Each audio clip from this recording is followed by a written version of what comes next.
Mike, I know you're upset about this, but I promise you something good is going to come out of this. I really don't think it will. I really don't. It's such a big trophy. Well, No, I mean, Alex, it's beautiful, though. I mean, look on the bright side. it's not every day that you get honored by the mayor of Lynbrook at a beautiful, inspiring rally at Lynbrook City Hall for interviewing an Emmy-winning writer of Everybody Loves Raymond. People are thrilled. Why can't you appreciate this?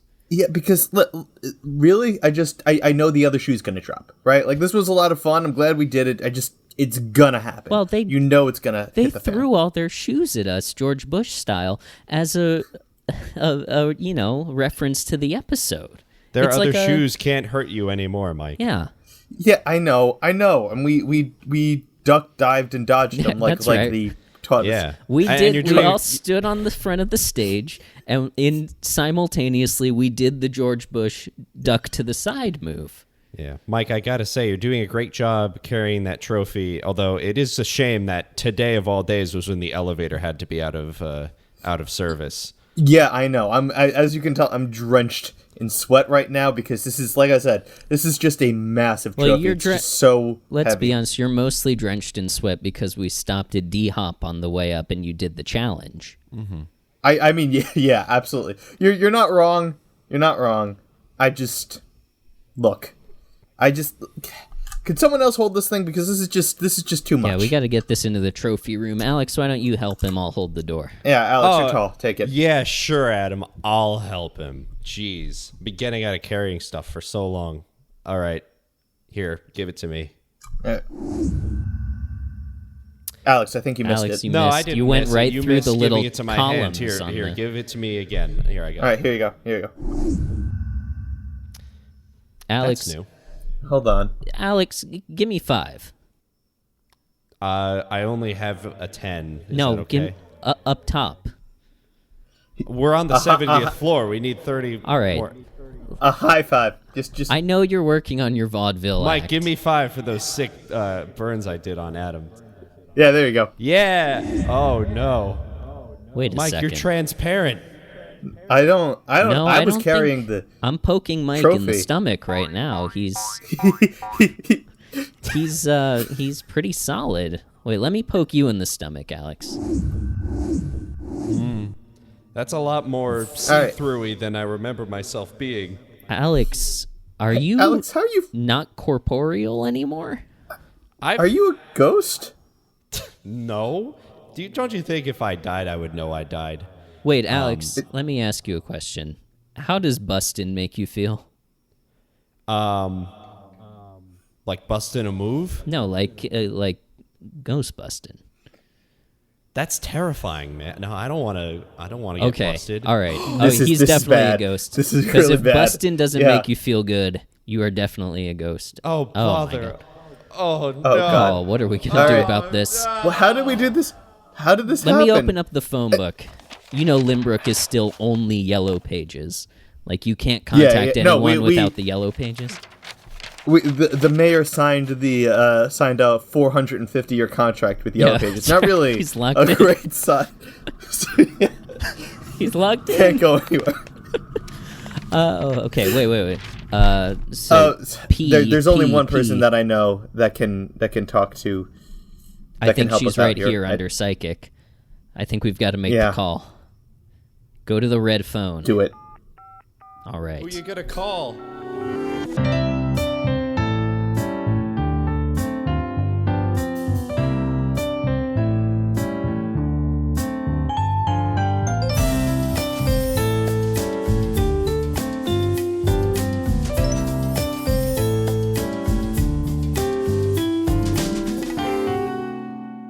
Welcome back to Everybody Loves Raymond. Look, we will get to Season 1, Episode 19 of Everybody Loves Raymond shortly. My name is Adam Rudy, and I'm here with Mike D. That's me.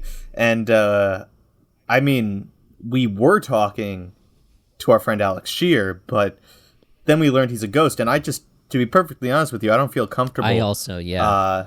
I am a spooky ghost now. I Apparently. can't hear you. We have certain beliefs. We're both very religious, and so very true. ghosts are persona non grata to us. But luckily, we have found a solution to this problem. There's only one person in Via Lynbrook. the Lynbrook. Yeah, by the Yellow Pages. He's locked in. There's only one person in Lynbrook who can help us with this, and we're lucky that she's here. She's usually traveling around Long Island, but she was at her Lynbrook headquarters today, and she took the call. Ladies and gentlemen, please welcome Theresa Caputo, the Long Island medium. Theresa, thank you so much for coming on short notice. Hello, thank you so much for giving me a call. I heard that one of your lovely co-hosts is newly departed, and I really hope that I can connect you. Yes, That Alex. is true. Alex, our co-host is oh my God, how did Yeah, I'm she right know? here. I feel his presence. He is sitting near us. He's with us. I wanted to let you know before I begin. I always like to gauge my audience. Do you believe in the afterlife? Where do you stand? I think we're pretty fundamental. Like, heaven is real and hell is definitely real. Yeah, which is why I don't. I'll be honest with you, Theresa. I think that I'm a skeptic. I don't really see the mediums doing, because everybody either goes to heaven or hell and no in between. And obviously, this doesn't count. So I'm not. Yeah, I don't know. I am also a skeptic, just for the record. I'm sensing that Alex. That's his name, right? Alex. Alex, I'm getting Wow, an A. holy Okay, crap. Alex. That's right. Thank Yes. you. Wow. I'm sensing that Alex, he too was a skeptic before I connected with him. Now, I do want to mention that even before I got on the phone, I started to taste mustard. I don't know if that has to do anything with his passing. And I also must be it. Teresa, can I That's ask why you? I fucking died. Do you listen to podcasts, Teresa? You know, while you're doing have the a dishes or something? podcast. It's called Hey, there's the soul that I'm talking to Oh, what a great with title. Theresa Caputo. It's a bit of a long one. You might want to make that a little catchier. Yeah. It works for me. It works for Long Island. It works for the people that love Theresa Caputo, and you know, Long podcast names never work. he's a very disagreeable man. I don't know about him. Yeah, Is this we within know, his we know. personality? Yes, absolutely. Yeah. No one liked him. Great. Hey, So you have your own podcast, which means you can't have possibly listened to this podcast, which means No, she I'm would too have busy no way. making my own. Mike, she would have no way of knowing that. Yes, Alex ate some rancid mustard. That's Yeah, why but that it was- tastes awful. Yeah, I mean, he ate the mustard like 5 episodes ago. Has he been dead this whole time? Okay, so I'm gonna take you through my process. So, first of all, I'd like to thank you for trusting me with the souls of your departed loved ones, or co-host in this case. And how I see the souls is very different. Okay, I feel the emotional connection that you shared with them, and how you knew them in the physical world, as well as them taking me through their departure and how best to relay any messages they have for you. I guess I'm just concerned because, like, I hope he doesn't blame us for that incident, because that's Teresa, can I use this moment to tell them I absolutely blame them. This is all their fault. I share no stake in this blame. Please share that with them. Okay, so I'm smelling steak. That means that he is happy where he is and does not blame you at all. Steak is a symbol for me of having a really That's nice such a relief. dinner. No. him dying right after we got to interview an Emmy Award-winning writer. I died before. Is really... He wants to make it clearly known that he died prior to that incident. Okay, well, regardless, it's really bad for this podcast. We really need him to keep going. It's just, the timing is terrible. Is there any way that you could bring him back? Mike and Adam don't work alone. Like, they just have no chemistry, just the two of them. They need me to be there. Okay, Spirit wants me to tell you that he thinks that the connection between the two of you in the living world is so deep and so true and so unique that he feels that even though his death is something that brings us all to tears, it was a tragic death. Oh, so he thinks We have to acknowledge he thinks that. we should He go thinks on that without you him? guys. Okay, hang on. Oh, we could. That's an we could interesting do that. possibility. All We right, could- new plan. Say the opposite of what I want. All right, Theresa, I want to stay here forever. I don't want to come back. Please tell them that I love them. He seems very happy. No. He seems Wait, no. very Is happy. he eating steak, Teresa? Like, undo. Is he More at the steak? Ghost Steakhouse? No, they're closed on Wednesdays. him. No. Okay, interesting. I did not know this about the spirit world. Apparently, you cannot get steak on Wednesdays. Oh, that's the Oh. one thing you translate weird rule. correctly. Okay. That's a weird I one. know. Not something to look forward to in the So spirit where is world, he? Is honestly. he at like Ghost, so no steak? Spirit, Long show John me a sign. Silver's? Tell me where you are. Long Uh, John Howard Johnson's? Spectors? I'm Is that walking out the something? door. That's what I'm doing. He's staying with us. He will always be Oh. with you. If I wasn't Oh my God. leathered to this desk All right, so by we ghost can't- chains. So we can't get So- rid of him. We gotta bring him back. Yeah, we get. Do you If he's do gonna be here, then he's gotta. a reanimation or? I think the Seance? best thing you could do is play the Everybody Loves Raymond theme song backwards, sit in his chair, and hope that he All returns. right, I guess we got to do that. I'll put it on the. We have it, Oh, of course, yeah, on I've never- 45. So I'll just put it on the turntable here, and I'm putting the You know what? I gotta be finger honest. on it backwards. Alex has the best chair. I'll sit in it. I'll do that. Oh, you're really making yourself Yeah, comfortable. Chair. I mean, look, he's got like 7 pillows. They're all memory foam. This is awesome. I need proper lumbar support. Teresa, tell them about my lumbar support. He has a bad back. I just need you to know that he has it. He wanted me. He's pointing at his back. He's Oh. mouthing the words lumbar. Oh yeah, that's right. He was like he. I remember the lumbar. I'll make sure I get rid of that so I don't mess that up. I'll just change the level of that. My mother stepped on a crack when I was a kid. It also works in reverse. What is he saying, Spirit? Is he close to us? Is he coming back? Is he coming back? Should we I light feel more his candles? presence. I've already. I think this is already a fire hazard. No, we got the fire department in our pocket now. No, I'm aware that they're okay with it. You know, they're outside right now, doing a circle around the Barone Zone, Right. helping us pray to resurrect Alex. We know they're big fans, yeah, but this also does, by the way, explain why he was not hit by any shoes. You and I were hit by a lot. Yeah, of I thought shoes he was today. just lucky. Yeah, he's just. Luck I has thought he was- nothing He to do thinks with it's it. very I funny. died. He thinks it's very funny. Spirit thinks it's very funny that you got George That is Bush. true. That was hilarious. So, does he just appear? How He does should song's reanimate almost within the over. next 24 hours. okay. Oh my God! Well, I guess. Do you need to like stay here while that happens and keep I channeling? really don't. I am fully booked for the next 2 years. I made a special call because the mayor of Lynbrook told me that this podcast needed a medium to come soon. I know you found me in the yellow pages, but we have the same secretary. Oh, really? That's actually There that's is great. the secretary shortage. They all quit because he wanted them all to get vaccinated. So And so I must attend to all of my other readings. I am so sorry, but it was a pleasure and an honor Oh, to okay. channel I mean, if your you co-host. we know if you want, we appreciate it. I guess we'll get someone else to help us review 119 while we're oh yeah, that's what fine. we're doing. Help! I think he's coming Am Do I back. hear his voice? Hey! Is that him? Oh goodness! Oh my I'm God, back. Alex! You're Oh. He's back. back. Thank He's God back. that echo effect was expensive.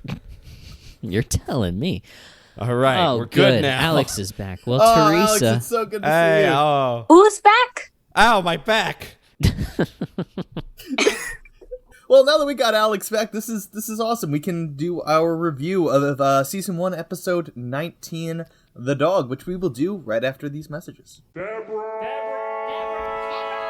Hey everyone, Alex here from ELELR, and I want you to picture something for me. Imagine this. You're in the bedroom, your wife just told you that you're about to have good old sex, and you are extremely excited because it's been a hot minute. As you're preparing the bedroom, promising yourself that you're going to try new stuff this time, it suddenly hits you. I don't know when the next time I'm going to be able to have good old sex with my wife again, because I have kids and parents that come over all the time. Well, that's why you should think about making a sex tape with Animaker, the future of video making. Animaker is a platform for beginners, non-designers, and professionals to create animation and live action videos in just a few clicks. Start by using their drag and drop builder, thousands of templates, and library of over 100 million stock photos and videos for free today. One could only imagine all the new stuff you could try when making a sex tape with Animaker. Again, that is sex tape, SEXTAPE with Animaker. Start creating amazing videos and support this show in the process by visiting Animaker through postfun.info/ads. Again, that is postfun.info/ads. When you get there, let them know that Raymond sent you. You want to explain to me the need to emphasize how to spell sex tape? No. Okay. Thanks for sticking it out through the break. Welcome back to Everybody Loves Raymond. Now that that's out of the way, just as a reminder, I'm Adam Rudy. I'm here with Mike D and Alex Shear. Theresa Caputo had to leave, but we want to thank her for her time. Yes, of course. And yeah, and for also bringing our friend back to life. Thank you. Man, it feels horrible to be alive. Does your entire body hurt? Yes. And my mental state, like my emotional state, is just in shambles. I'm confused. Yeah, I mean, that was a traumatizing experience. You were straight up dead for like a month. Sad. I'm embarrassed that we interviewed an Emmy Award winning writer, and I didn't even realize I was dead. How humiliating is that? If he comes back, be clear, I'm neither gonna have did to he. apologize to him. Yeah. You don't have to do Could that. you actually. imagine? Like, the first thing we say to him is like, hey, sorry, I was dead last time. Just wanted to clear the air.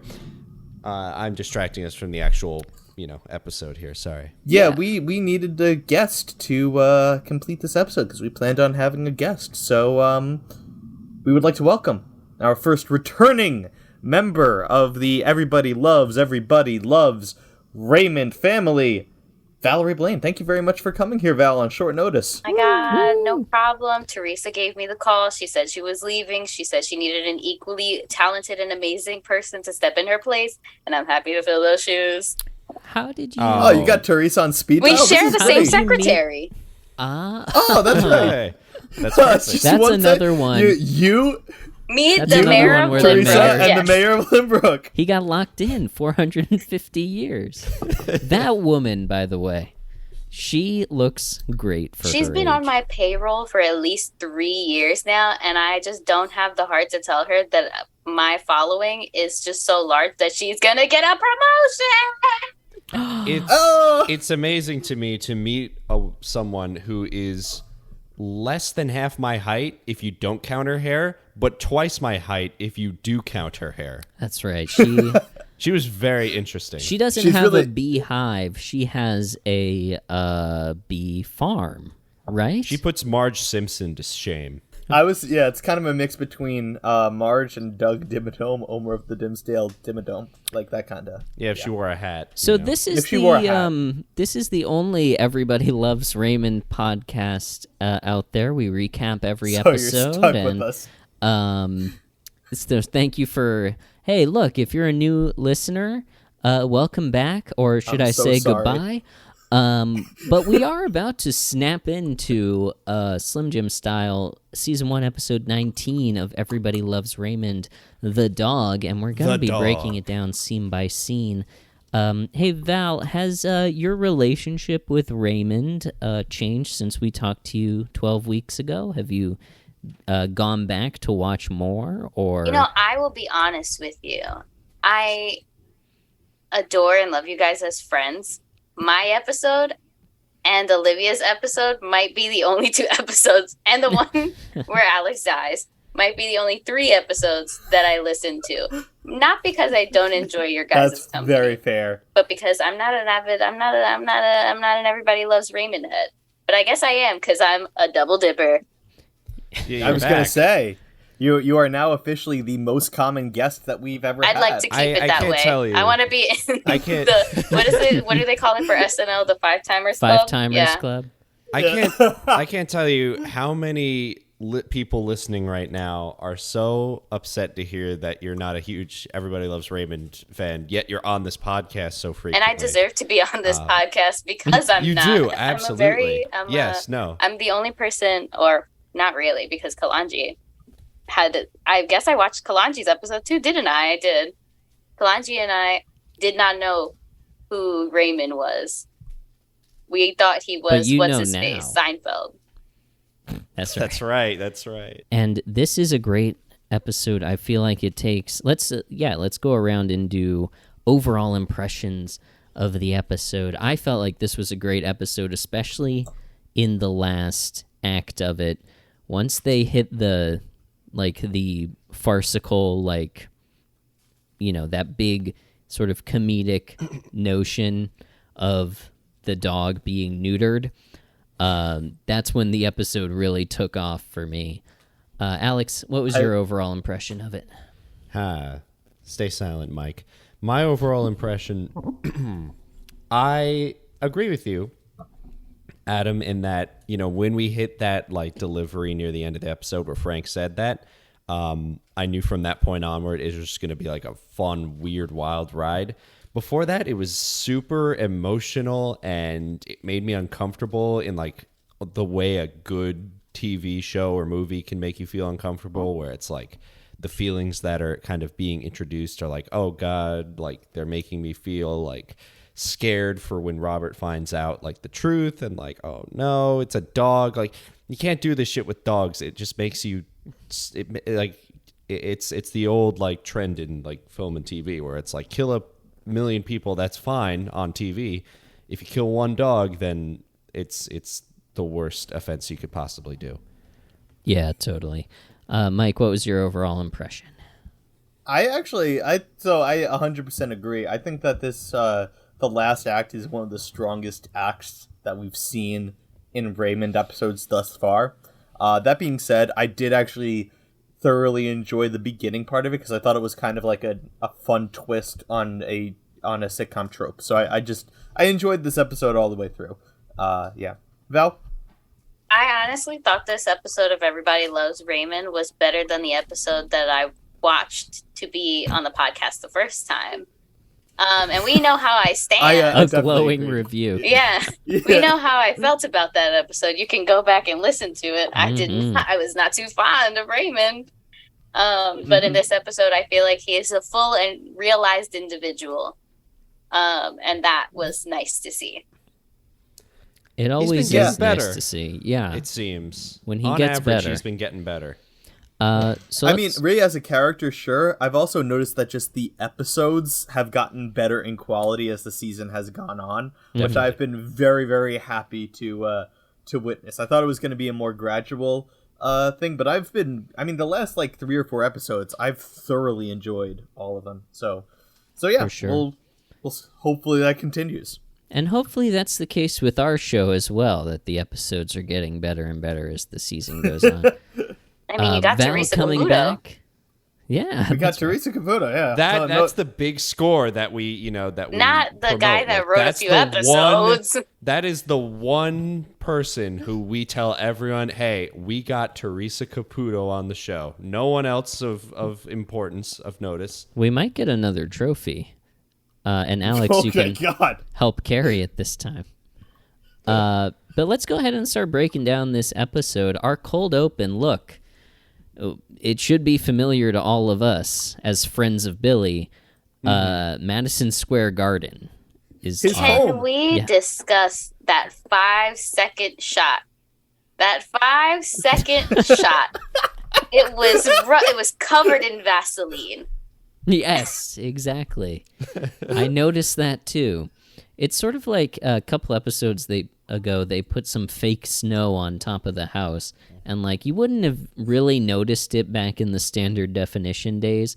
But yes, this was the most glowiest, artfully blurred shot of Madison Square Garden I've ever seen, which makes me think they didn't actually shoot the exterior of Madison Square Garden. They just put Madison Square Garden somewhere and blurred the hell out of it. They rubbed Vaseline on the lens. They said, "Call in RuPaul Drag Race camera operator season 1." And they went to work. And I mean, I guess if that's what they were aiming for. They did an amazing job.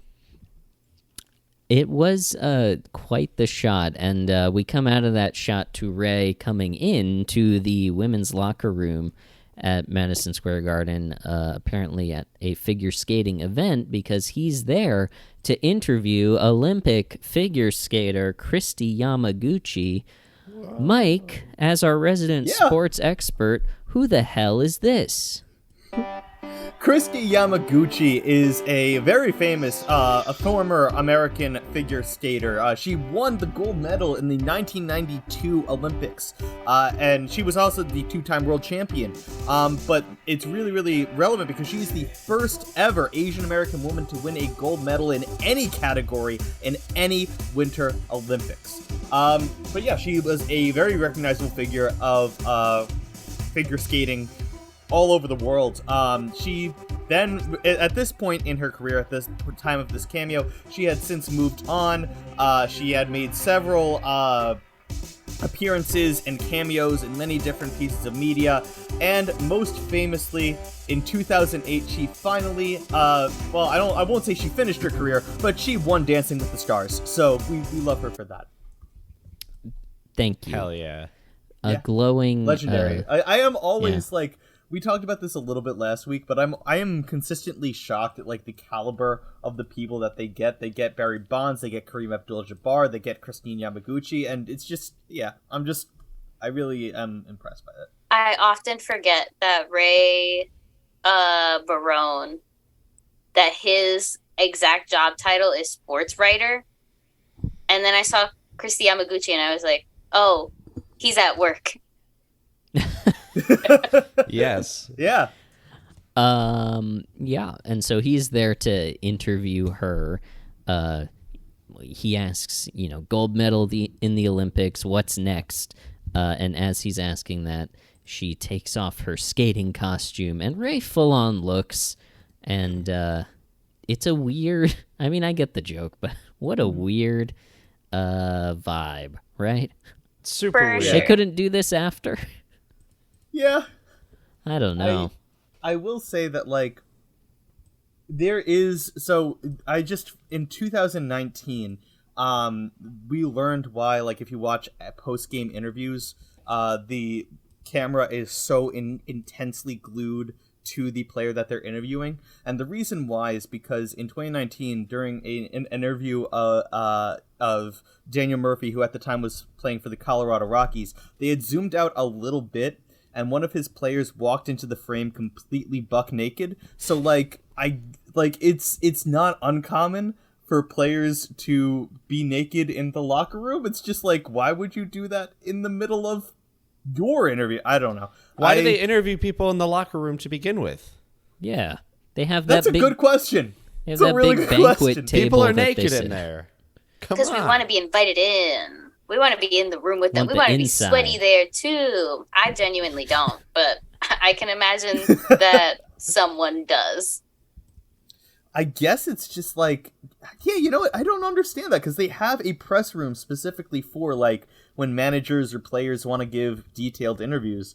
I guess it's where they do exclusives, but again, it feels very easy to just have a back room for that. So who the hell knows? It was a written interview too. It could have been anywhere. It could have been over the phone. You're 100% right. It could have been over the phone.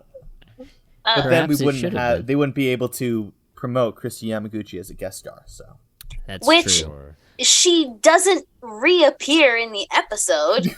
The episode is nowhere near about figure skating or anything like that. No one got their leg broken. There was no, I wish Tonya Harding was there. I Raymond. What if What a twist would it have been if Tonya Harding was the one that came in and realized, and it was like Baron was Tonya Harding's dog. This would be a completely different. Honestly, different episode. The episode probably would have been so much more funny. But if I'm remembering this right, the timeline of events that have occurred, the nation does not F with her right now. I don't know. Is this pre-True TV's World's Dumbest? It would have been a too soon episode, and I would have lived for it today. What if Ray was in there to interview Tonya Harding, and she takes off her skating outfit and a hammer falls out, and he has to that's a funnier joke. Politely avert his gaze. That's a better joke. That is. But the button on this joke, the button on this cold open was a belly button, and I didn't enjoy that. I didn't enjoy which means the commentary. She turned and faced him, right? Which is weird. I also, don't know. Ray, you're a married man. Keep your eyes on the ground. Sure, yeah. I think Ray in this proved that he is a bit of a dirtbag. I don't know. Yeah, we talked about that for really long. I'm just a teenage dirtbag, Ray Romano. Oh, Raymond, it's right there. No. You want to get it clean? Okay. I'm just a teenage dirtbag, Raymond. Nice. Yes. Nailed it. All right. But yeah, this doesn't have anything to do with the episode, so I don't know if this will factor in. But yeah, we get the intro after this, right? Yes, we get the that conveyor weird belt. belly button joke, and then we go right to the conveyor belt. Val, when you came on last time, was it the conveyor belt opening or the I think playset? it was the conveyor belt opening, but I do not remember that many children. I do not remember that many. I mean, it isn't about the kids. A lot has happened in the past 12 episodes. It isn't about the kids. Not about the kids. Not about the kids. Also, it takes a really long time for the brother to get on the conveyor belt. Yeah, so he can say that nice closing line. I don't know, we've often wondered about the logistics of this. Did he get the family to do this? And he was like, oh, Robert, you stay until the end, and then you can say Everybody Loves Raymond. But we come out of the conveyor belt opening to our first scene. Our first proper scene. Ray brings a dog into the kitchen. It is a bulldog, and he's, clearly thrilled to have it. He feeds it some of Deborah's meatloaf, and then at that point, Deborah comes in. She's holding Jeffrey or Michael, one of the twins. She's holding Michael. She's looking for Jeffrey. She's looking for Jeffrey. Thank you She's for the waiting important for details, Guffman. Mike. Yeah. But she notices the dog, of course, and asks Ray why. And Ray says he followed me home, which I don't believe. He had him on a leash. Yeah. But the leash was his tie, so I do believe that he did follow him home. Oh, was it the yeah. tie? I didn't pick up on that That's detail. a good detail. That is a cool detail. Okay, so I believe the dog followed him home. Ray obviously wants to keep the dog. Deborah makes the very good argument that they have 3 young children and maybe don't have the time or energy to put into a dog. But then Ray tells a story about when he was 5 years old, his family had a bulldog just like it.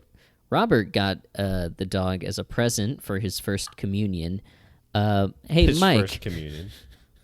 Yeah? You want to explain First Communion to us? OMG, you have 2 people who have been communed. I have also been communed. Okay, Val, I do you think want I've been to communed. be our You've been communed? I don't know. Catholic Dude, guy?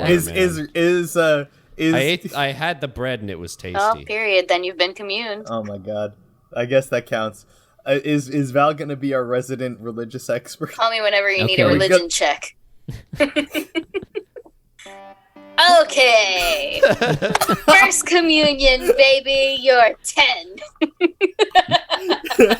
If you went to a Catholic middle think school, I got it when I was 7. I don't remember when I got it. I just remember I was young and I was in middle school at a Catholic middle school, and they said, "Are you Catholic? Raise your hand." And I raised my hand, and they said, "Great, you're gonna go get communed." And then I would go to classes after school to learn how to be communed, which was just really, how do you wear a white dress, some nice shoes, and put your dominant hand under your non-dominant hand? Then you pick up your dominant hand after the priest has given you a little cracker, and you take it and you put it in your mouth, or you can do prayer hands and open your mouth, and then the priest puts it in there. But that's weird. So I opted out of that one. And you do that, and then you sit through the rest of the mass like the perfect little second grader you are. So I have two. Can I make two? No, you can't. No, here? Yes. Okay, cool. That sounded about right, Mike. Well, first of all, I don't believe that I don't think technically communed is the verb of that situation. It is. That's like if I heard that as a kid, I would be concerned. Like, yeah. I don't know if I want to do that. And second of all, it's not just the cracker; it's the body. It's the body of Christ. Well, remember how Father Joe got dishonorably discharged for he was doing it from half court, the cracker. Nothing but net. What are you talking about? Remember Father Joe from 10 episodes ago? I do not, believe it or not. He was the sexy priest who got dishonorably discharged. Mike, what I believe Mike, how do you not remember that? He would have people accept communion from half court, and he would just take the bread, crumple it up, and just shoot it right in. Yeah, I mean, that's how, you get kicked out, because that's supposed to be Jesus. And then he had Father Flanagan. He had Father Flanagan pass it to him for an alley-oop. It was getting really showy. If that is how they did communions, I would be at church every Sunday. I think it went too far when he took the pews out and had hardwood put in. So, for people who don't actually know what a communion is, when the priest takes the unleavened bread and says a prayer, which then thank you, which then starts the transubstantiation of both the bread and the wine into the body and the blood of Christ. And as a believer, you go up there, you receive the body and the blood of Christ. If you want the blood, you can have it. You don't need to have it. And you've been blessed. They haven't. And if you're not someone who's been communed, you can just go up there and ask for a blessing, and they'll give you a blessing. And that's really the nuts and bolts of it. When does the bulldog factor in, or is that just a Robert it's at the thing? after party. Yeah, you get a the bulldog. ceremonial bulldog. They wheel out the shopping cart full of puppies and hand them out. They're all wearing a Pope hat. It's really cute. So Robert we can cut that off. No, I'll keep all of it in. I'm going to name you Francis. I love it. White smoke. Is there something there? No. So there's Robert, a dog. Robert got a bulldog for his first communion, and he named it Art Shamsky. Mike, I think you've actually explained this to us before, but why don't you give a quick rundown of who Art Shamsky is? Okay. Art Shamsky was an outfielder and eventual first baseman for the New York Mets. He played He played from 1965 to 1972. Well, for the Mets, the Reds, a few other teams I forget. And he was okay. He was like an okay ball player. It was like it's not particularly interesting in the history of the Mets, but for some reason Robert liked him. So. Well, I think that's the whole joke, right? Like Robert likes just an okay baseball player. Yeah. Robert sort of sees himself in Art Shamsky, is my I don't even think Shamsky was on the team for the 69 World Series, but, like, yeah. All right. I mean... okay, then. I remember last time, and I was happy when... Oh, no, he was. I stand corrected. I remember last time they mentioned that Robert liked him because he hit a home run in his first at-bat as a New York Met. And that is false. That did not happen. Would you believe it or not? I knew this fun fact because the one and only Michael has said it before on this podcast. It's well known. It's important. You're spreading the word.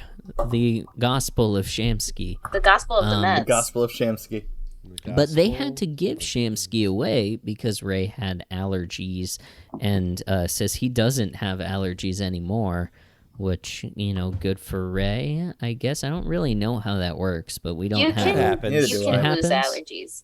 All right, Yeah, great. especially when you're like a kid. Like, I don't have an example, but I it happens. do. One of my friends was allergic to fish. Now he isn't allergic to fish, and the way that he tested it out was by saying, "Eff it, I'm gonna eat some fish." Wow. I wish I had that confidence. Yeah, I was gonna say that's a gutsy move. Because if that goes poorly, that could go poorly. I mean, there were two of us there that were like, well, if you die, we'll take you to the hospital. So he was doing it under the careful supervision of two people his own age, which we were like maybe 19 or 20. So adults. Sorry, but... Alex. I don't know if that's too soon for you. That reference to dying. Oh, yeah. Oh, my God. Oh, yeah, well. I need a minute. Oh, well. But Deborah agrees to keep the dog until they find the owner begrudgingly, which of course is thrilling for Ray. And then we go to our next scene of Ray and Deborah in bed. And Deborah can't sleep because the dog is chewing a squeaky toy. This scene is like a incredible scene for the sound guy for this episode. Like a lot of work done here. But Ray goes out into the hallway and I thought it was a good physical bit of him pulling the toy away, and a great way to frame that to where you don't actually have to train the dog to do that, and him falling over again. I think this is he didn't fall down the stairs this time, but this is the second time Ray has fallen down in this hallway, so I'm keeping track of that. Cutting it close. But Ray gets the toy. He comes back in the room. He says, "That's all anybody needs, a little love." And then the dog starts barking, and Deborah has a pretty funny line of, "Ray, it's your lover." That did get a little snort out of me. That was a it was good pretty quip. funny. And then Allie calls for Deborah as well. And then Ray says, "We're rich. The dog can talk." So a pretty funny little scene, I thought. I really enjoyed it. Yeah. I thought the dog stuff was super relatable for me. My parents have a dog that's like new like that. They just got him during the pandemic, and just he's pretty good throughout the whole day, and then night rolls around, and then bam, he's a huge asshole and doesn't shut up until 6 a.m. So it's very relatable. It gave me war flashbacks to 2020. I can't relate to that. I like how they kind of kept, they could have easily just skipped to the next scene and then just have said, "Oh, we haven't slept for 3 days," and ultimately wouldn't have hurt too much. But I did like how they had this little living with, eventually named Shamsky, and just how much that was hurting their livelihood. I thought that was I just thought it elevated the show. It's a nice shot of realism, too, I think, because it's all, like Alex was just saying, it's all relatable. It's all realities of living with a new dog. But we go to our next scene by way of one of the most incredible establishing shots we've seen. I don't know if you guys have noticed this, but we got the house, but we're also panning to see a car driving down the street. I mean, did notice that was a different shot. I did not notice that. Weird. It was like, okay, we're getting some production value now, some late season, upgrades to the show. It's very funny that they would use the production money for that shot, which, I mean, I guess it makes sense because you can reuse that shot over and over again, but Madison Square Garden, I've been burned They couldn't once. make the trip. Yeah, so we see that incredible shot of a car in motion, and we go into the kitchen, and Deborah is on the phone with somebody who might own the dog, but then they find out, I think she says it's a collie and not a bulldog. And Ray celebrates this enthusiastically. Ray's very thrilled because we glean that they've called a number of people and no takers, so it must be theirs. But Deborah, complains about the fact that they haven't slept in 3 nights, so they can't keep him. And then I thought Ray had a nice little line of, "I love him, like an incredibly ugly son," which was pretty funny. And then Robert, Robert enters while knocking, which, tells you that's a little insight into the respect the Barones have for Ray and Deborah's boundaries. And he's upset. Deborah asks him what's wrong, and he says, "I'm a cop and I live with my parents. I'm on a steady diet of human suffering," which felt like a very, what quotable... was the drug he asked for? I don't know. I couldn't make it out. Okay. I'm going to assume it was hard black tar heroin. Until somebody shows me a script. But as Robert is asking for this medicine, he notices the dog, and I thought this shot was crazy. These back and forth, zooms into Robert's face and the dog's face. Again, and, the value, yeah. Mm-hmm. Shot up. Yet we are still here. I will keep mentioning Madison Square Garden until the day I die. Those zoom ins really brought me happiness and joy. And I didn't expect this from Everybody Loves Raymond. Yeah. I love when they take format risks like that, where absolutely, we've had other episodes where there was a sharp cut to 3 weeks later with a little stinger, and that was really cool. And now we've got these interesting camera pieces. So yeah, super cool. He's falling in love with the dog.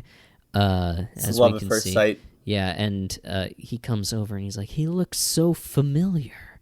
And I'm just so happy for Robert in this scene because, his life is hell.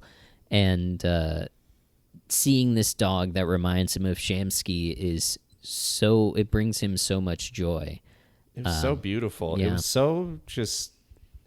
It says so much about just how much Robert just needs something like this in his life. Yeah, companionship. If that makes sense. It does, yeah. Companionship when Amy isn't enough. Are they still together at this point? I don't know. We haven't heard anything about them. Isn't the show not... Okay. It doesn't have serialized? any... Yeah, it's not serialized. Continuity. Yeah, it's Very not, lightly serialized. Right. It's lightly because Shamsky is Robert's dog for the rest of the show. We only see him occasionally, but he is now part of the Barone family. When Robert moves out and gets his own apartment in 3 seasons. Oh my god, spoiler alert. Sorry. He does eventually move out. Shamsky goes with him. I'm pretty sure.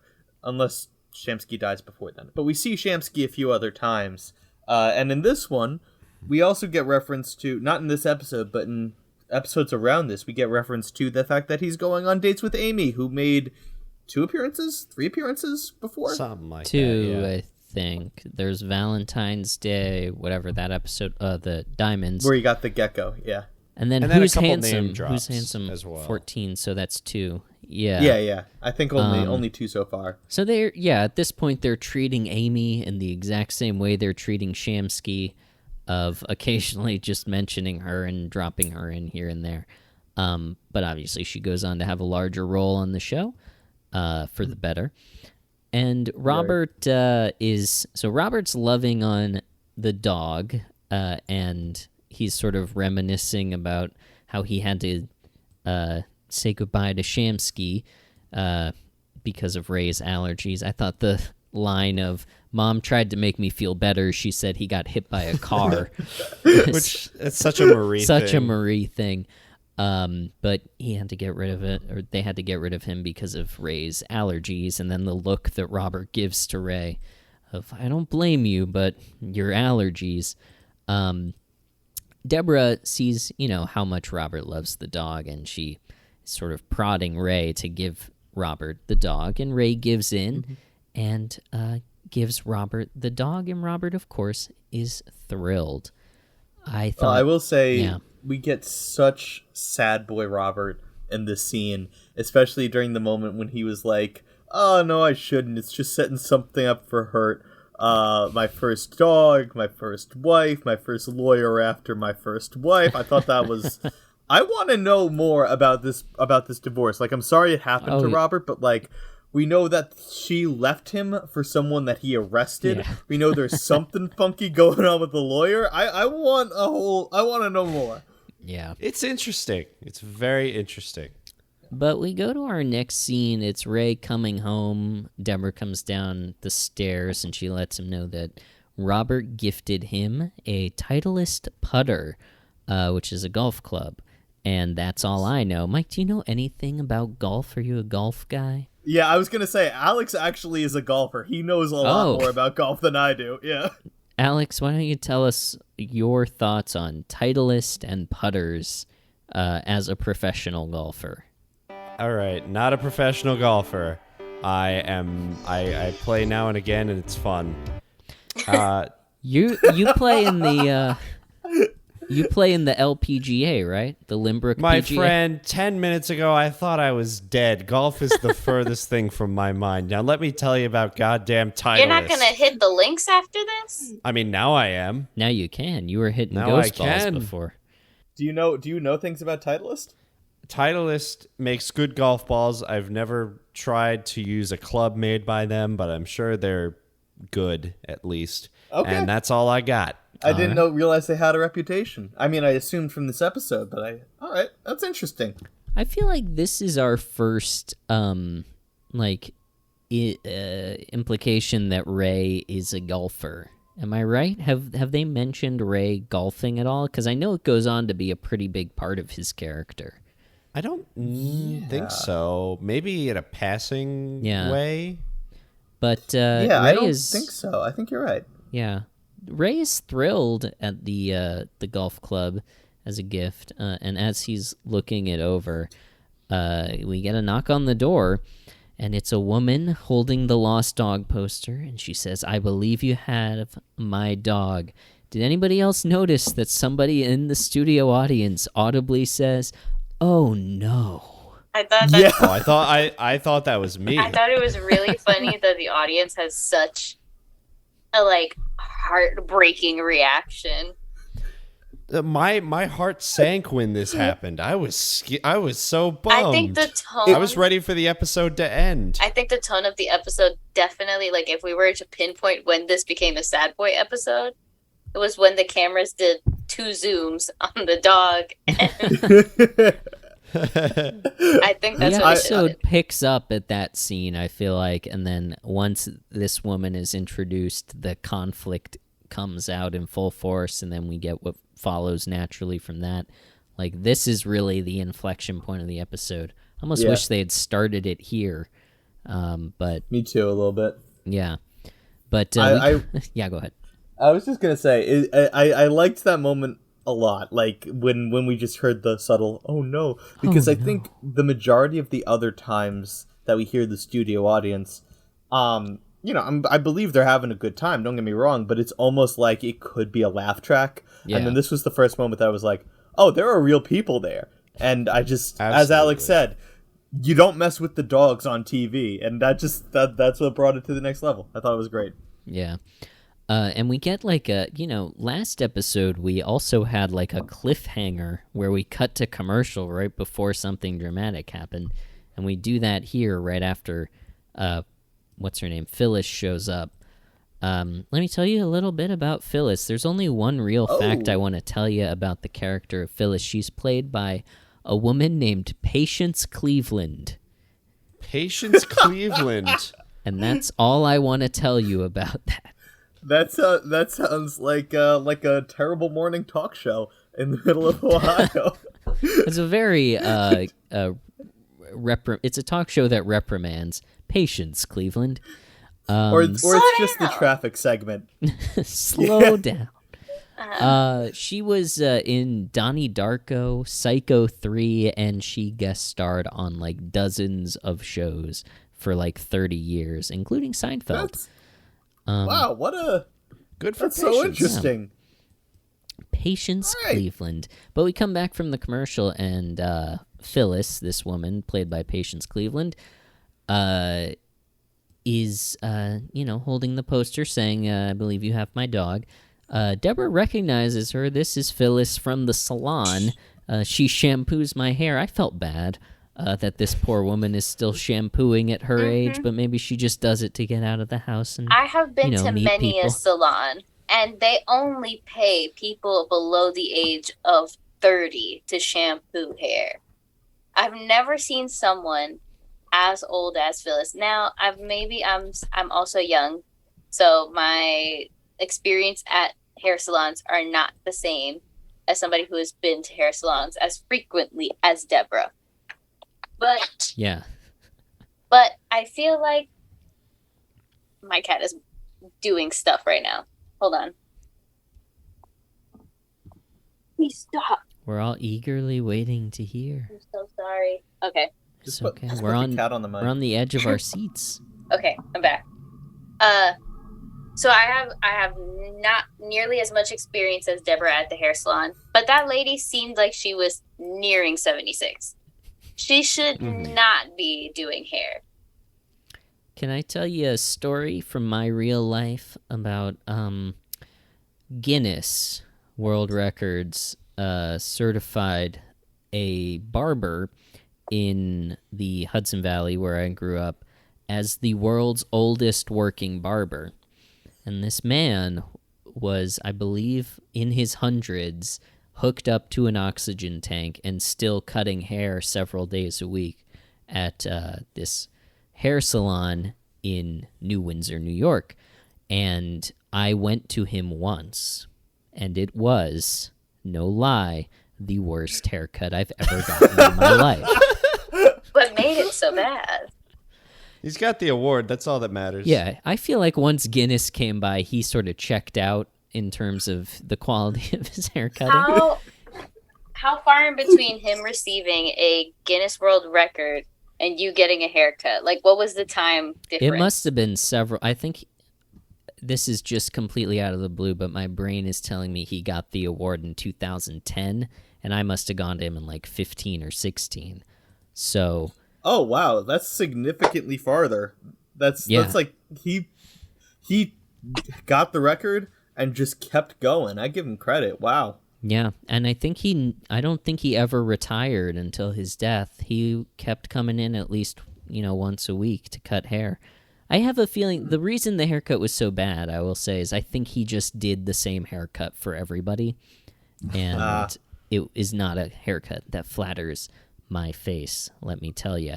But that's what Phyllis made me think of as an older woman still shampooing. Made me think of the oldest barber in the world. But she tells us that the dog was her dog, Baron. The gardener had let the dog out. And she was very concerned, of course, because he's a prize-winning stud, to which Raymond responds, "Oh, I'm surprised he still has to work as a gardener." And I thought that was a great joke. That made me, that got me. That one made me. It was great. It was great. And Ray, obviously she wants Baron back, and Ray knows how much this is going to crush Robert, so he tries to dance around the issue, asks if she knows Art Shamsky, and she says, "Art Shamsky has my dog?" And he says no. But Deborah pretty much cuts him off and says that Baron is across the street with Robert. And she ushers Ray out the door, and Ray obviously tells her that he doesn't want to take another dog from Robert. I thought that was pretty sweet of him. That was beautiful. I felt that so moment, bad for Ray in this moment. Yeah. But we go across the street, and Marie and Frank are in their kitchen. And this, last episode, was it, where we had them reading out of the medical textbook? This is just another funny Marie and Frank moment. I like when they put the two of them together like this. They both bought toys for the dog, and Marie has the chewy phone, and Frank has the squeaky hydrant, and Frank is claiming that the hydrant is the superior toy. And as they're walking in, as they're doing this, and Frank has the toy in his mouth, and Marie is trying to pull it out, Ray comes in. Then he goes, "Is this about me?" I like that they've recently had we get to see a little bit more of the relationship between Marie and Frank. They're just not grumpy people that judge Deborah constantly, and I like that we got to see that a little bit. This is the first episode I've seen them not argue. True. Yeah. Yeah. And they didn't argue last episode either. They were just Frank had a medical textbook open and was just reading definitions of different diseases to Marie while she was cooking. And I feel like that's a hate crime towards older women. no, she loved it. She was like, Oh, "Ooh, okay. that one's Yeah. crazy." Well, no, she was like, that is disgusting. And then Frank's like, do you want me to stop? And then Marie's like, no, keep going. Yeah. Wow, then that's love. No I'm sorry I ever explanation. said anything. Just as an outsider looking in, hearing her husband was reading awful medical descriptions to her makes me, not Yeah. want to be part of the experience. I just love seeing the weird ways that Marie and Frank, as far into their relationship as they are bonding with each other. But Ray comes in, forget what line he says about Frank being a dog. What, something like, you got to get him fixed or something, right? I don't know. But Something to that effect. Robert comes back. He was walking the dog, and he's just so grateful to Ray for giving him the dog. Mio Fratello, he says. And I like that they occasionally sprinkle in a little Italian for Robert. That's a fun little character choice. I agree. And Marie is so happy to see them getting along. She has Frank go get the moving picture camera, and Frank says, "Oh, but those lights are so heavy," and we don't. I didn't really get that until he came in later with the apparatus. It's a setup and delivery. Yeah, for sure. Robert tells Ray that he named the dog Shamsky, Roman numeral 2, which, it just speaks to how attached he was to his first dog, and it's nice to see him being attached to this one as well. But of course, we're being teed up for a crushing heartbreak, and Ray tells Robert that the owner came by for the dog, and the change in Robert's expression when he gets so crestfallen is absolutely heartbreaking, devastating. Brad Garrett, man. Yeah, I he's gotta good. give it to all the actors in this episode, but yeah, Brad Garrett in a special way. He's the star. He shines in this one. It's really, This really nice. episode needs a daytime Emmy. Stat. But it came on. It was a primetime show. You think they should? Daytime Emmy. Stat. Okay. Susan Lucci could never. Ray offers to tell Phyllis that the dog ran away, but Robert, being the stoic, sort of moral individual that he is, he wants to give the dog back because, and this was like the knife in the heart, I know what it's like to lose a dog. Yeah. But just Yeah. Ray takes the dog back over, and at that moment, Frank and Marie come in with the massive camera with the industrial lights on it. And Frank's like, "Where's Ray? What happened?" Robert tells him that the owner came by, and Ray took the dog across the street. And then Frank says, "I love the dramatic irony of this choice. What about the $200 we just spent to have him fixed?" And Because we don't really we kind of got a tease of what the woman is using Baron for, but it doesn't sink in right away. It's just so the tension is lifted immediately. It's such a shift, but it feels right. mm-hmm. I feel like I remember the audience being surprised and thinking that was a very funny joke, and I can't remember if what's her name, the older woman Phyllis that washes hair, Phyllis. I can't remember if Phyllis mentions that she breeds the dog or not. She refers to does. him as a prize-winning stud. Okay. Yeah. So it seemed very much some members of the audience were clutching their pearls. They were just having a laugh. They thought, this is a precarious situation we've gotten ourselves into, isn't it? It's great sitcom writing. I mean, it's everyone was Frasier-esque. truly in the Barone Zone at that time. Yeah, no, Vibing. it teed up. I gotta give credit because I completely forgot this episode. I did pick up that like Shamsky was meant to be a breeding dog, but like they set it up so subtly that I didn't even realize they were leading into a. I give him so much credit. Yeah. Like I did not. Yeah. They make it explicit in the next scene. I think it was a little bit foreshadowed with his name is Baron. That's true. That is true. Like he's now Baron. Oh, I didn't realize that was where you were going. But that's they good. go back over. Ray goes back over with the dog. Deborah tells him that Phyllis is in the bathroom putting on some makeup to look nice for Baron. What an interesting woman. But Deborah notices pretty quickly that Baron is considerably lighter. She tells Ray this is not the same dog anymore. I thought Ray's line of, it was probably my mother's idea, it's sort of a hobby of hers, is like... Now that in all the best ways. the audience is familiar with the character of Marie, that hits really strongly, I feel like. Yeah. But Phyllis comes out of the Very boring. bathroom. She sees Baron, and Ray tries to keep her from noticing. He picks her up and does a little spin, which is pretty funny. But Robert comes over as Phyllis is about to take Baron back. He comes over to give her his toys, which is also heartbreaking. Yeah. But Phyllis leaves and immediately comes back furious. She says, "My dog is ruined and someone's got to pay. This dog is worthless now," which obviously Robert doesn't stand for. Oh, he's about to go off. Yeah. You could, like, Ray holds him back, but you could tell he's about to unleash on this woman. He kind of steps to her, too. Like, what is he going to do? I wouldn't want to be on the bad side of Robert, for sure. No, He's God, no. huge. We've seen what kind of monster Robert can be. Yeah. He's huge. And this woman seemed like she had zero fear. Yeah. None. She wants her money, I guess. Ray says he's still a wonderful companion, and she says, "Companion my ass." I thought also Patience Cleveland does a really, like, what a good performance from a guest star, somebody who's just walking onto the show for this one episode. Like, she really keys into the characterization here and plays the scene Like, really well.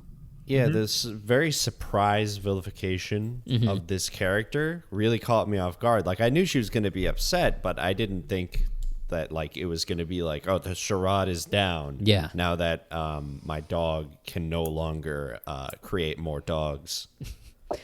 Now that the dog factory is closed. This probably is how she makes her money. So I get it. You can't but make all she's- of that money being a hair washer. Yeah, she's still Absolutely doing the not. shampooing. So maybe Shamsky was an investment. and What if she hasn't- just shampooing. goes in once a week? What if she just goes in once a week for the vibes? Oh, yeah. I guess. she's And only when Deb wants to get her hair done. she's just there for the tea. That's what you're saying. Mm-hmm. You don't think Guinness Possible. gave her world's oldest shampooer and she's just there for the clout? No way she's the oldest. I don't No know. way. Would you put money on it? Patience, Cleveland. Well, maybe not now. Maybe now she's the oldest. Well, unfortunately. Patience Cleveland, the person, is the oldest shampooer on the planet. Would If it, she was still shampooing today, then yes. would it surprise you However, to know that Patience Cleveland died 20 years ago? Oh well, my we god. never shook on it. Okay. We gotta call Theresa. Wait, that was back. like Yeah, we gotta get it. that was only like shortly after this aired. That's like 2004. Yeah. Man. Oh, okay. It's not quite 20 years, but 18. Almost, yeah. But obviously she's furious. She wants her money. Ray offers to buy the dog. She wants $2,000, which now that the dog is, lighter, seems a little unreasonable. Also, the writers are still stuck on $2,000 to $3,000 being the cost of things. That's what my thing came to, is like anytime they need something to be expensive, it always starts with a 2. That's right. I feel like for a household which, from my memory, had several different kinds of milk in their fridge at one time and all of them were open, The bracket of what is their income We is broke a it huge down. question mark. We have plugged Ray's income into the inflation calculator. Ray makes the equivalent in today's money of about $90,000 a year. He can drop two on a dog. He can drop 2,000 on a dog if he wanted to. That's about 2% of his income. He did. Yeah, he does. Yeah. He does, and Phyllis storms off, and Robert is now the rightful owner of Shamsky. And we go to our... Yeah, go ahead, Mike. I was just going to say, I did love how Robert was like, no, you don't have to do that. I'll help. No. And then she said 2,000. What was the Italian phrase? Mio fratello. Yeah, I just thought that was really, again, just another, like, a one-off beat that's just so well played by Brad Garrett. I give him, And then we go to our hot close, the opposite of the cold open, which is Ray testing out his putter, and then we reveal that he's putting between Shamsky's leg. And great button for the episode. This was a much harder shot before. And that's the episode. I thought... Great little ending. We're going to rate him in a second, but I feel like that last act makes this a great episode. I agree. Because, being somebody who loves Frasier, as we all do, like this kind of like farcical plot is very appealing to me for a sitcom. But let's go ahead Again, sorry, Alex. Oh, yeah. I was just going to say sorry for Alex, mentioning Frasier. Yeah. Frasier. So insensitive. Actually, Alex, since you've recorporealized, you're looking a little bit, no offense, you're looking a little bit more like Kelsey Grammer than you did before. Adam, I'm going to be 100% honest with you. I literally do not know how to respond to that. Okay, well, let's just move on. Let's go ahead and go rate Ray on our patented barometer. This is a scale of 1 to 10, 10 being the great dads of sitcom history, Uncle Phil, Danny Tanner, and 1 being the bad men, Don Draper, Walter White, who actively harm their families. Val, as our guest of honor, where is Ray coming in for you on a scale of 1 to 10 as a husband, father, brother, son, dog purchaser, sports interviewer, locker room perv? Where's he coming in? Okay, so not including the cold open, I think Ray did a fantastic job at being a decent person this episode. Woo! All right. I know. Not only did he rescue a poor dog from being outside, I guess. We really don't know where that dog came from. Inconvenience his wife slightly by keeping the dog now that he doesn't have allergies. And then giving the dog away to his brother who so desperately wanted to be loved and to love another thing. Seeing that love, changing him, getting a putter, reinforcing the great thing that he just did behaviorally, and then doubling down and really trying to give his brother the dream dog that he wants. I think Ray did what any good sibling would do, and he wrote that $2,000 check. So I'm going to give him a pretty 8 today. Nice. Ooh. Wow. All right. Very, very good. Alex, where is Ray coming in for you? So I basically agree with everything Val said. I'm also not going to even touch the cold open. So this score does not reflect that at all. I think Ray did an awesome job. However, I can see 2 big fuck-ups that he made in this episode, and I'm going to point them out to you all. Mm-hmm. Number 1, probably the smaller of the 2. Ray, taking the dog home when he has, 3 kids and a wife who just does not want it in the house.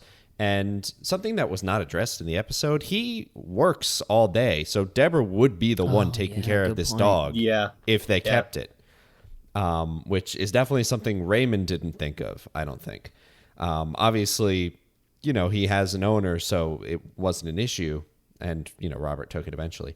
And the second issue the second big mistake that Ray makes is not the action he takes, but the way he frames it to Robert when he first gives him the dog. He should have made it clear to Robert that, the owner could come by and maybe ask Robert to look after him for a while until that happens. And that would have just made the rest of this interaction just a little bit easier. Yeah. Aside from that, I think Ray did a great job. He dropped the $2,000 on at the end just to make Robert happy and to, make things right for a wrong that was not even really anything for him to do with. Like, he had no control over Shamsky getting the snips, Mm-hmm. So I'm comfortable. I think this is the highest score I've ever given Raymond. I'm going to give him a 8 as well. Woo! Ooh, double That's A. great. Very, very Yeah, nice. Mike, take it away. All right.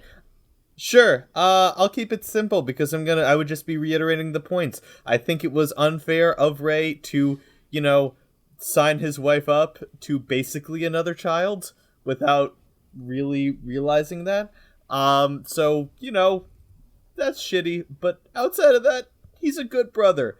I don't think I'll go as high as an 8. I'll give him a 7. I'll call it a 7 this episode.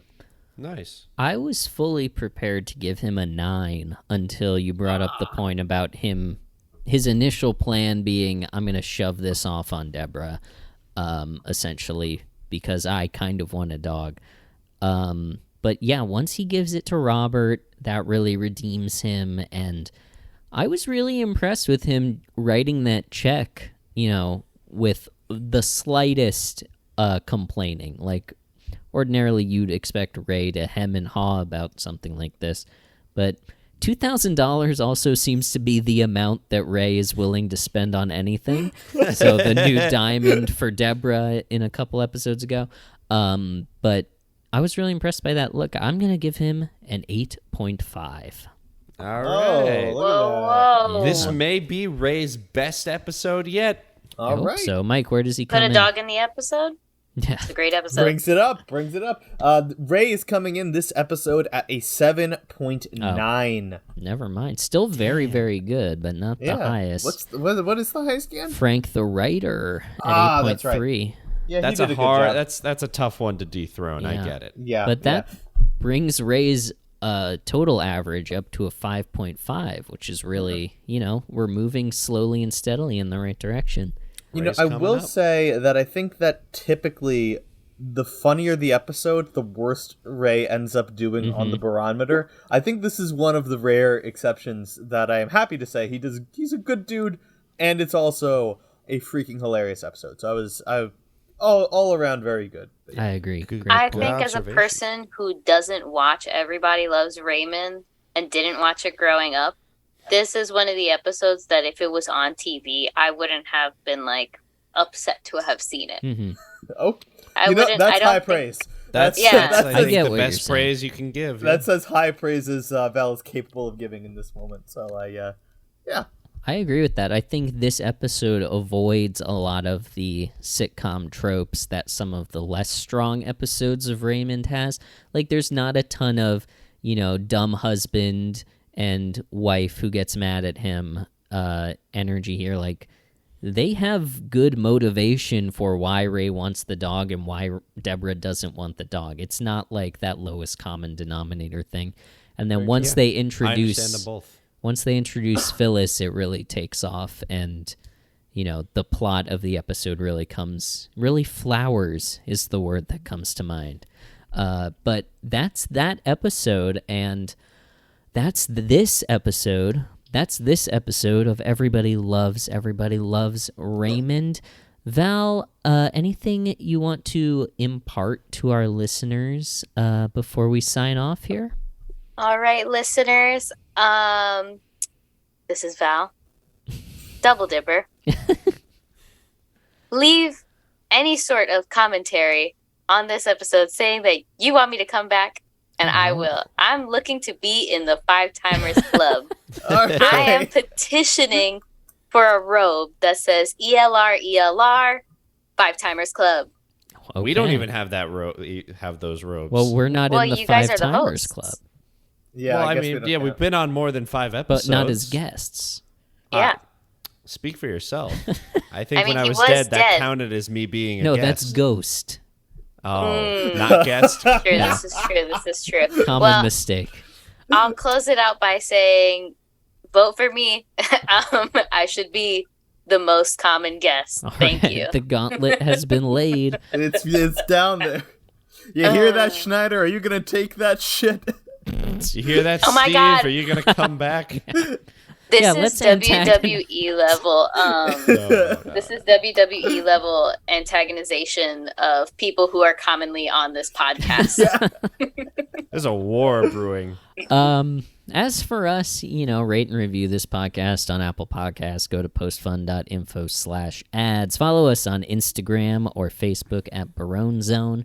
Send us a Judge Deborah, which is an oppositional hypothetical about the show. Would Ray go further on MasterChef than Robert?